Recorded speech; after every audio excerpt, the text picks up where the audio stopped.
بہت آسانی سے لوگوں کے دلوں پر، لوگوں کی نیتوں پر حکم لگا دیتے ہیں کہ یہ مخلص نہیں ہے، یہ ریاکار ہے، یہ فلاں ہے، یہ دکھاوے کے لیے کر رہا ہے۔ سفیان ثوری رحمۃ اللہ علیہ وقت کے بڑے محدث کہتے ہیں کہ میں 5 مہینے تک میں قیام اللیل سے، تہجد کی نماز سے محروم کر دیا گیا۔ 5 مہینے میں قیام اللیل نہیں کر سکا، صرف ایک گناہ کی وجہ سے۔ کہا کہ وہ ایک گناہ کیا تھا جس کی وجہ سے آپ 5 مہینے قیام اللیل سے محروم کر دیے گئے؟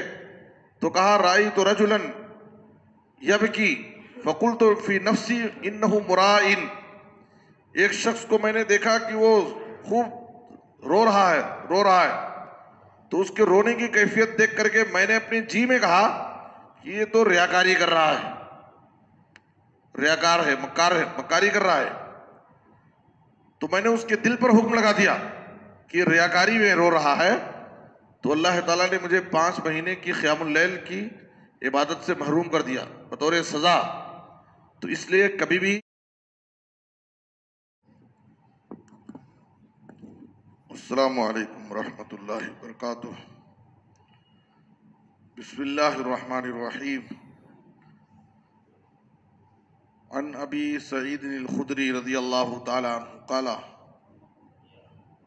قال رسول اللہ صلی اللہ علیہ وسلم انی لم أؤمر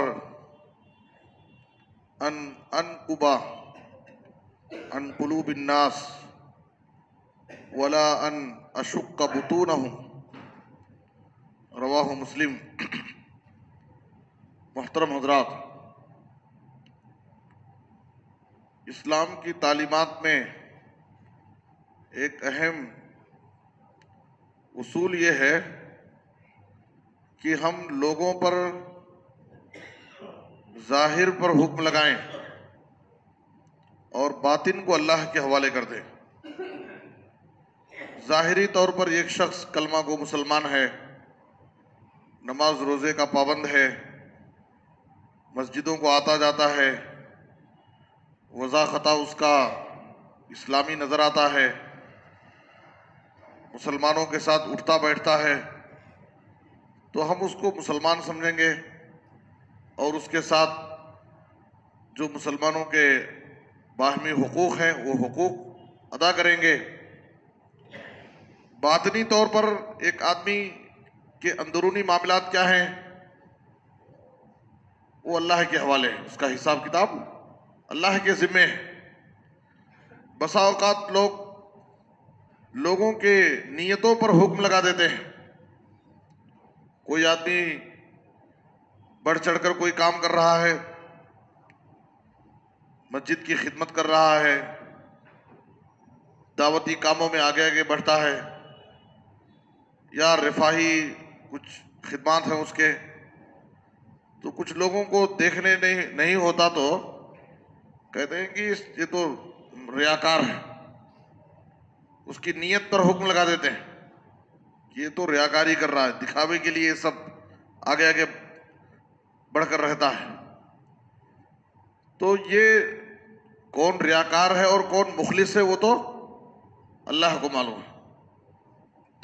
نیت کا تعلق، اخلاص کا تعلق، ریا کا معاملہ، یہ سب دل سے ہے، اور دلوں کا حال اللہ کو معلوم ہے کہ کون اپنے عمل میں مخلص ہے، کون ریاکار ہے، کون اللہ کے لیے کر رہا ہے، کون دکھانے کے لیے کر رہا ہے، وہ اللہ کو معلوم ہے۔ ہم کسی کی نیت پر حکم نہیں لگا سکتے ہیں۔ ایک مرتبہ نبی صلی اللہ علیہ وسلم کے پاس یمن سے حضرت علی رضی اللہ تعالیٰ عنہ کچھ سونا بھیجے، ایک چمڑے کی تھیلی میں رکھ کر۔ نبی صلی اللہ علیہ وسلم نے وہ سونا 4 لوگوں میں تقسیم کر دیا۔ تو ایک شخص آیا اور اس نے کہا کہ جن 4 لوگوں کو آپ نے دیا ہے ان سے زیادہ مستحق تو میں تھا۔ تو نبی صلی اللہ علیہ وسلم نے کہا الا تامنونی وانا امین من فی السماء یاتینی خبر السماء صباحا و مساء، کیا تم لوگ مجھے امین نہیں سمجھتے، امانت دار نہیں سمجھتے، میری تقسیم پر اعتراض کرتے ہو؟ حالانکہ آسمان والا مجھے امین سمجھتا ہے، آسمان کی خبریں صبح اور شام میرے پاس آتی ہیں۔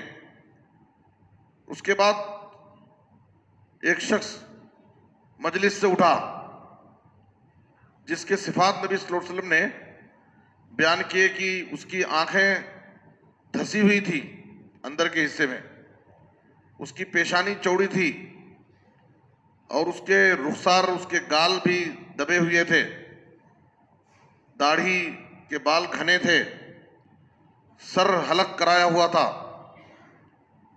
ان صفات کا ایک آدمی مجلس سے اٹھ کر نبی صلی اللہ علیہ وسلم کی تقسیم پر اعتراض کرتے ہوئے آپ کی شان میں گستاخانہ انداز میں کہتا ہے، اتق اللہ یا محمد، اے محمد اللہ سے ڈرو۔ نبی صلی اللہ علیہ وسلم نے کہا کہ کیا یہ بات صحیح نہیں ہے کہ اس روئے زمین پر سب سے زیادہ اللہ سے ڈرنے والا میں ہوں اور تم مجھے تقویٰ کی نصیحت کر رہے ہو؟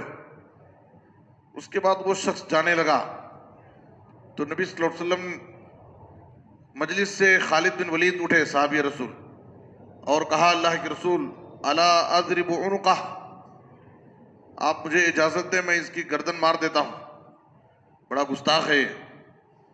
تو نبی صلی اللہ علیہ وسلم نے کہا، لعلہ یصلی، اس کو قتل مت کرو، مت مارو، اس لیے کہ ہو سکتا ہے کہ وہ نماز پڑھتا ہو۔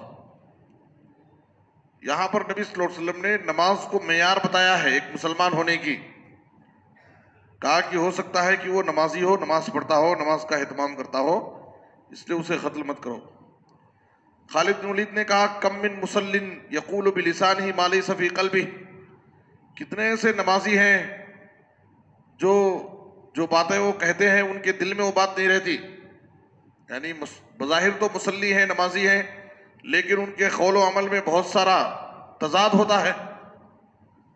تو اس وقت نبی صلی اللہ علیہ وسلم نے یہ بات کہی، انی لم اؤمر ان انقب عن قلوب الناس ولا ان اشق بطونہم، مجھے اس بات کا حکم نہیں دیا گیا ہے کہ میں لوگوں کے پیٹ کو پھاڑ کر کے ان کے دل کو چیر کر دیکھوں کہ اس کے دل کی کیفیت کیا ہے، کیا وہ بظاہر جس طرح سے مسلمان نظر آ رہا ہے کیا واقعی اس کے دل میں بھی اسلام ایمان ہے کہ نہیں ہے۔ مجھے اس کا سینہ چاک کر کے دل کی کیفیت دیکھنے کا حکم نہیں دیا گیا ہے۔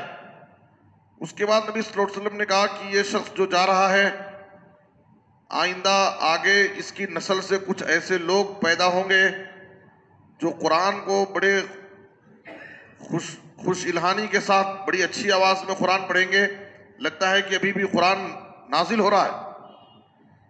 بظاہر ان کی قرات، ان کی قرات قرآن، ان کی آواز سن کر لوگ متاثر ہو جائیں گے، بڑا اچھا قاری قرآن ہے، لیکن ان کا دین سے کوئی تعلق نہیں ہوگا۔ یمرقون من الدین کما یمرق السہم من الرمیہ، وہ دین سے ایسے ہی نکل جائیں گے جیسے تیر کمان سے نکل جاتا ہے، وہ دین پر قائم نہیں رہیں گے۔ اس کے بعد وہ خوارج کی طرف اشارہ تھا، خوارج کی جماعت کی طرف۔ نبی صلی اللہ علیہ وسلم نے کہا، لئن ادرکتہم لأقتلنہم قتل سمود، اگر میں نے ان کو پایا تو قوم سمود کی طرح ان کو ہلاک کروں گا میں۔ تو لوگوں کے دلوں پر، ان کی نیتوں پر ہم حکم نہیں لگا سکتے ہیں۔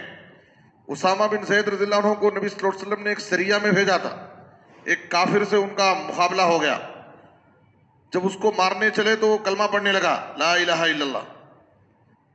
اب وہ اس کو نیزہ مار دیے، یہ سوچ کر کہ یہ تو ڈر سے پڑھ رہا ہے کلمہ۔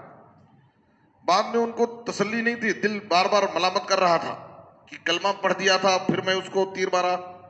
نبی صلی اللہ علیہ وسلم کی خدمت میں آئے اور واقعہ ذکر کیا تو نبی صلی اللہ علیہ وسلم نے کہا، اقتلتہ بعد ان قال لا الہ الا اللہ، کیا کلمہ پڑھنے کے بعد تم نے اس کو قتل کیا ہے؟ کہا، ہاں اللہ کے رسول، لیکن انما قالہا خوفا من السلاح، وہ تو تلوار کے ڈر سے کلمہ پڑھ لیا، میں اس کو دوڑا رہا تھا، جب اس کو قابو میں لیا اب وہ کلمہ پڑھنے لگا، تو ایسا لگ رہا ہے کہ وہ قتل کے ڈر سے کلمہ پڑھ لیا ہے۔ تو بار بار نبی صلی اللہ علیہ وسلم یہی سوال کر رہے تھے، اقتلتہ بعد ان قال لا الہ الا اللہ، کیا تم نے کلمہ پڑھنے کے بعد اس کو قتل کیا ہے؟ تو اس کے بعد نبی صلی اللہ علیہ وسلم نے کہا، افلا شققت عن قلبہ حتی تعلم ام قالہا ام لا، کیوں نہیں تم نے اس کے سینے کو چاک کر کے دیکھا کہ وہ اخلاص کے ساتھ کلمہ پڑھا ہے یا قتل کے ڈر سے کلمہ پڑھا؟ دل پھاڑ کے چیک کر لینا تھا۔ تو نبی صلی اللہ علیہ وسلم بار بار یہی سوال کر رہے تھے اور اس کی سنگینی کو بتا رہے تھے۔ حضرت اسامہ کہتے ہیں کہ میں خواہش کرنے لگا کاش کہ میں اس سے پہلے مسلمان ہی نہیں ہوا ہوتا اور مجھ سے یہ جرم نہ ہوا ہوتا۔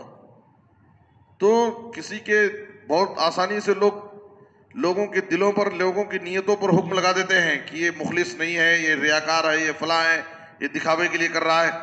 سفیان ثوری رحمۃ اللہ علیہ وقت کے بڑے محدث کہتے ہیں کہ میں 5 مہینے تک میں قیام اللیل سے، تہجد کی نماز سے محروم کر دیا گیا۔ 5 مہینے میں قیام اللیل نہیں کر سکا، صرف ایک گناہ کی وجہ سے۔ کہا کہ وہ ایک گناہ کیا تھا جس کی وجہ سے آپ 5 مہینے قیام اللیل سے محروم کر دیے گئے؟ تو کہا رأیت رجلا یبکی فقلت فی نفسی انہ مرائن، ایک شخص کو میں نے دیکھا کہ وہ خوب رو رہا ہے، تو اس کے رونے کی کیفیت دیکھ کر کے میں نے اپنی جی میں کہا کہ یہ تو ریاکاری کر رہا ہے، ریاکار ہے، مکاری کر رہا ہے۔ تو میں نے اس کے دل پر حکم لگا دیا کہ ریاکاری میں رو رہا ہے، تو اللہ تعالیٰ نے مجھے 5 مہینے کی قیام اللیل کی عبادت سے محروم کر دیا بطور سزا۔ تو اس لیے کبھی بھی ہم لوگوں کی نیتوں پر، لوگوں کے دل پر حکم نہ لگائیں۔ دلوں کا حال اللہ کو بہتر معلوم ہے۔ ظاہری طور پر ہم لوگوں پر حکم لگا سکتے ہیں، باطن کا معاملہ اللہ کے حوالے کر دیا جائے گا۔ اللہ سے دعا ہے کہ اللہ تعالیٰ ہمیں کتاب و سنت کی تعلیمات کو سمجھ کر اس پر عمل کرنے کی توفیق دے۔ آمین۔ صلی اللہ علیہ نبینا محمد و آلہ و صحبہ اجمعین۔